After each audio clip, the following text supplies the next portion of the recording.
course has changed the way I think about the Bible. The Bible is composed of many different stories about life before and after Jesus. In this class, we focused on the New Testament that tells us about Jesus' life, resurrection, and his teachings. The Gospels are a main part of the New Testament, and they are written by Matthew, Mark, Luke, and John.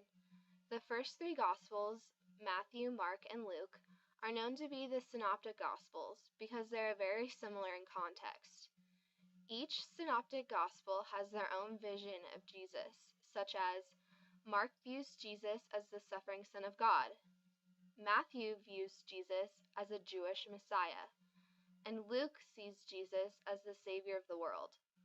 Both Luke and Matthew use Mark as a source, but they also have their own sources, M and L. M and L are Matthew and Luke's own stories that they added to emphasize their view of Jesus, such as Matthew will add more stories relating to Jesus' Jewish heritage, and Luke would add stories of Jesus being a healer and saving others. John is a completely different gospel compared to Matthew, Mark, and Luke. John views Jesus as the man sent from heaven, and he has some similar stories to the Synoptic Gospels, but each narrative in John's Gospel puts emphasis on the fact that Jesus is essentially God.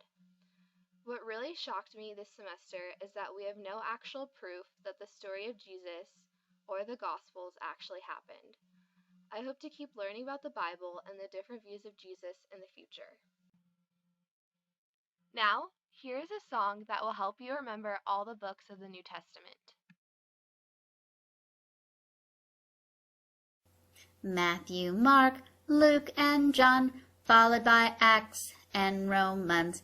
Corinthians comes up once, then twice. Galatians and Ephesians sure are nice. Philippians says I can do all things. Colossians says Christ is supreme. Thessalonians and Timothy come 2 by 2. Then Titus, Philemon, and Hebrews. James takes 1 book, Peter takes 2, and John needs 3 until he's through. With Hey Jude we're almost done, and last week come to Revelation.